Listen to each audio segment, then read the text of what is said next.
Então, uma coisa importante que a gente tem que entender também é o diagrama de Orgel. E o diagrama de Orgel ele vai nos dar uma relação, né, da energia dos orbitais, dos desdobramentos dos orbitais dos termos que vamos ter aqui. Então, vamos lá. Para um dado íon metálico, a energia de cada termo vai responder diferentemente ao ligante com a força de campos crescentes. A correlação entre o termo do átomo livre e os termos do complexo pode ser apresentado por um diagrama de Orgel. Ou seja, a gente já tem um termo que é para um átomo livre, que é o que a gente estava vendo, né? O 2D, o 3, o singleto D, o tripleto F, essas coisas. São os termos para o átomo livre. No complexo, a gente já vai ter outros termos que são esses daqui que estão nessa tabela aqui, de simetria. E como é que eles se desdobram, né? Os diagramas de Orgel, eles têm grande importância justamente para a gente trazer essas discussões de uma forma mais simples dos espectros, porém, eles consideram apenas transições permitidas por spin e não podem ser usados para calcular o valor do delta octaédrico. A gente já vai ver mais para frente o diagrama de Tanabe-Sugano, que é um diagrama que a gente já consegue calcular o valor do delta octaédrico a partir dele. E esses diagramas de Orgel têm mais ou menos essa aparência. Aqui é um diagrama de Orgel referente a uma configuração D1. Né? O que acontece nessa configuração D1?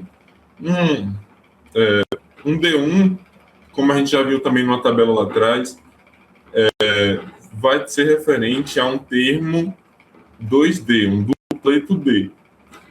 O que significa isso? A gente tem um elétron no orbital D. O 2 é porque se um elétron vai ter o spin meio, né? Então o nosso valor de S grandão vai ser 2 vezes meio mais 1. Então 2 vezes meio vai dar 1 mais 1, 2. Então a gente tem um dupleto. E o S e o D é porque ele está no subnível D também aqui. O Lzinho é igual a 2. Então o Lzão também maior vai ser igual a 2. E a gente vai ter o termo símbolo D. Quando a gente quando esse elétron, né, quando a gente tem uma excitação do elétron da configuração D1, quando um ligante se aproxima, existem duas possibilidades de onde esse elétron pode se encontrar. A gente sabe que a gente tem os 5 orbitais D lá no centro metálico bonitinho. E que quando o ligante se aproxima, esses 5 orbitais, eles são divididos, eles passam por um desdobramento e eles têm uma divisão dos orbitais T2G e de orbitais EG, né, os orbitais EG de mais alta energia. Então, a gente tem aqui um T2G e um orbital e orbitais EG aqui em cima. Ezinho pequeno, né, T2G pequenininho também. Qual é a possibilidade que a gente tem do elétron se encontrar aqui nesses subníveis? A gente só tem um elétron porque a gente está falando de um D1. Então, a gente só tem um elétron aqui. Isso aqui é uma seta. Eu botei... Tá feinha, mas tá aqui.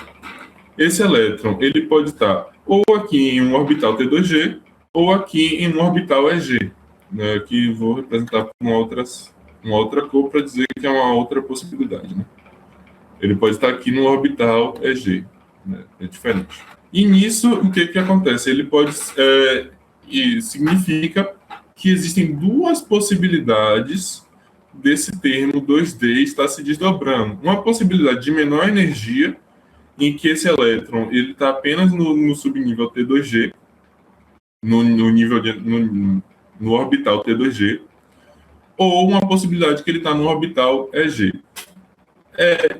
Ele continua possuindo a multiplicidade de 2, ele continua aqui sendo representado aqui também, então aqui a gente ainda continua 2E2G ou 2T2G, porém a gente já tem o valor maiúsculo aqui do EG ou do T, né, porque a gente está representando. Então esse 2EG, ele está representando para a gente uma configuração que, na verdade, vamos ir aqui primeiro para esse 2T2G. Ele está representando para a gente uma configuração de menor energia, que seria justamente o elétron nesse orbital aqui de menor energia. Então, a gente vai ter uma representação de um T2G, T minúsculo, T pequenininho, viu? T2G1, esse número aqui na frente já em sobrescrito representa, né, a quantidade de elétrons, e um é G0, porque a gente não teria orbitais, não teria elétrons nos orbitais EG. Enquanto que aqui seria justamente o contrário, a gente teria um T2G, aqui representa um T2G0 e um EG1.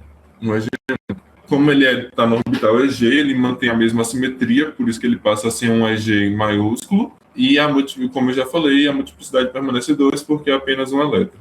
A mesma coisa que T2G, ele mantém o mesmo termo, só que agora em maiúsculo, né, porque ele representa a mesma simetria, e ele possui apenas um elétron.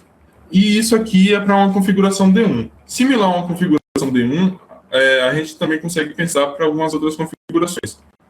Porque, por exemplo, a configuração D9, ela é como se fosse uma configuração D1, só que ao invés do movimento de um elétron, a gente pode considerar a movimentação de um chamado buraco.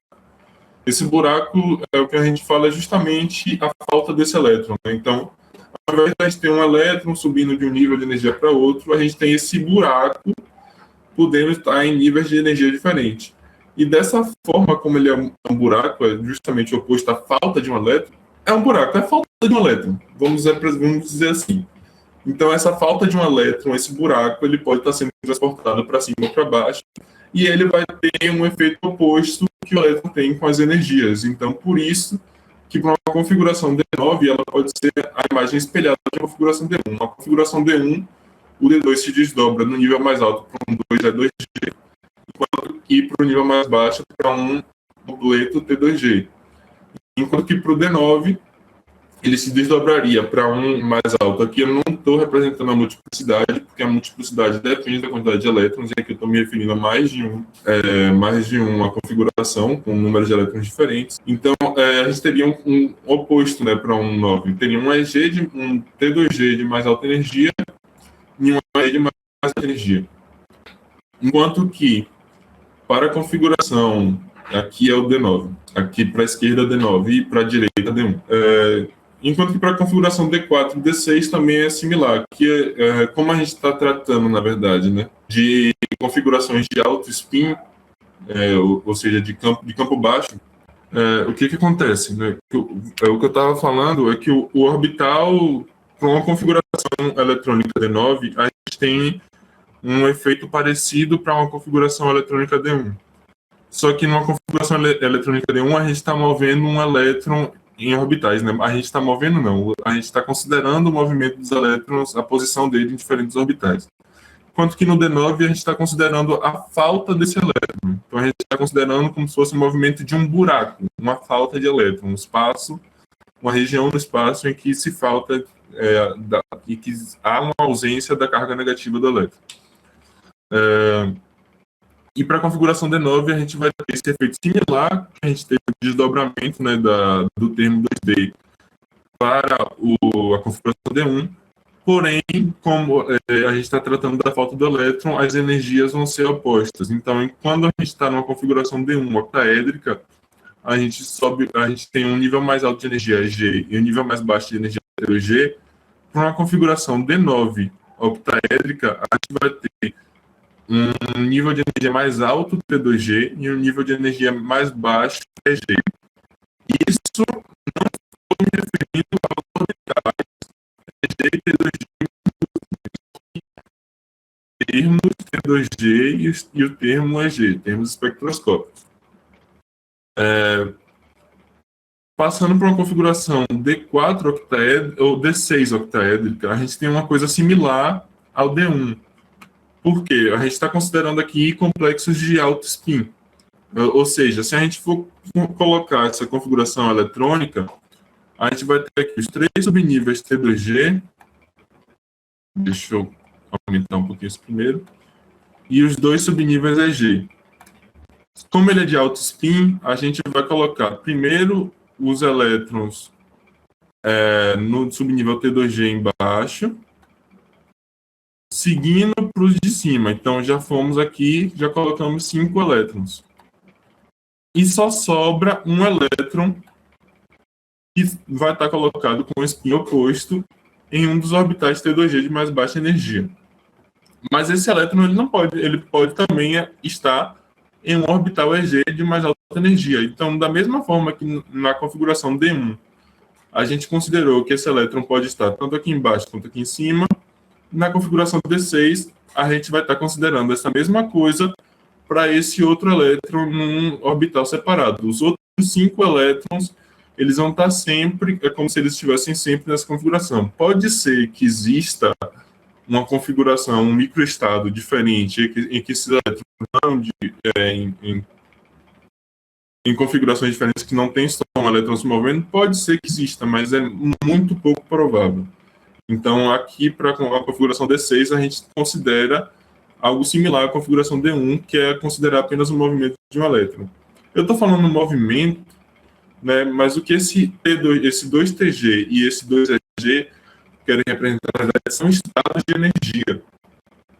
Ou seja, eu estou representando com esse 2G aqui para o D1 e para o D6, eu estou representando o nível mais alto de energia, é o termo de energia mais alta de uma configuração eletrônica mais alta, de energia mais alta que eles podem ter. Seria a configuração eletrônica, no caso do 1G ou do D1, com um elétron no EG, e no caso do D6, seria com 3 elétrons aqui no EG.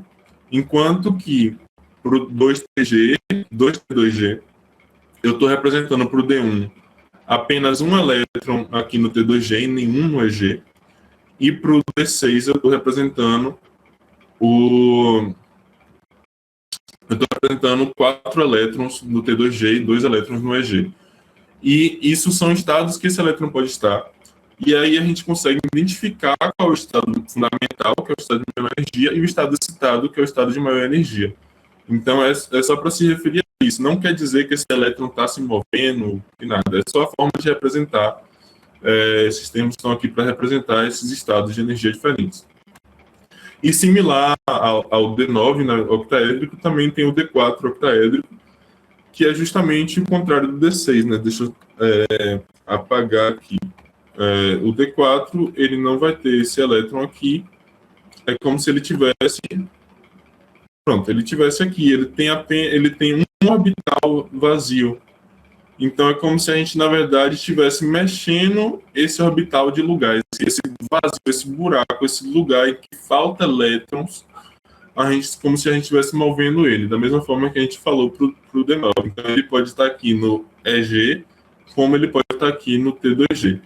E por isso também ele vai ter uma relação oposta de energia. Então, D4 e D9, os níveis T2G e EG representam, ou os níveis T2G são de maior energia e o nível EG de menor energia, enquanto que a notação, né, na verdade, enquanto que para D1 e para D6 a notação EG é de maior energia e a notação T2G é a de menor energia do estado fundamental. E outra coisa também, que é no limite do campo fraco, o íon D5 ele é de alto spin e ele é esfericamente simétrico. Então, nesse aspecto, as configurações de D5 e D10 são análogas. Da mesma forma que a gente fez uma analogia aqui com D1, D6, D4 e D9, a gente pode também comparar para saber como seriam as energias do D0, do D5 e do D10. Basicamente, o D0, na verdade, o D5. Vamos pensar no D5. Não. Vou tentar pensar numa lógica legalzinha que pode ir. O D0, basicamente, vão ser análogas. E o D0 é como se a gente fosse o D1 retirando um elétron. E o D5 e o D10 é como se fosse o D9 acrescentando um elétron. Da mesma forma que o D5 ele pode se representar tanto o D6 com um elétron a menos, quanto um AD4 acrescentando um elétron. Então, ele já não tem esse desdobramento de energia como acontece com esses orbitais aqui. Então, eles não vão conseguir... não existe esse desdobramento. É apenas uma representação, continua sendo representado pelo 2D. Aqui já seria para um subnível D ao quadrado, né? D2, na verdade, com configuração eletrônica D2, em que a gente já tinha calculado, já tinha mostrado quais são os termos de Russell-Saunders. Aqui a gente só nos interessa os do tripleto, e os do tripleto eles podem ser divididos da seguinte forma, né, como está representado. Então, e nesses termos, tanto o tripleto P quanto o tripleto F podem dar origem a um tripleto TG, só que no caso é um tripleto T1G e um tripleto T2G. O tripleto T1G vai ter essa nomenclatura 1G,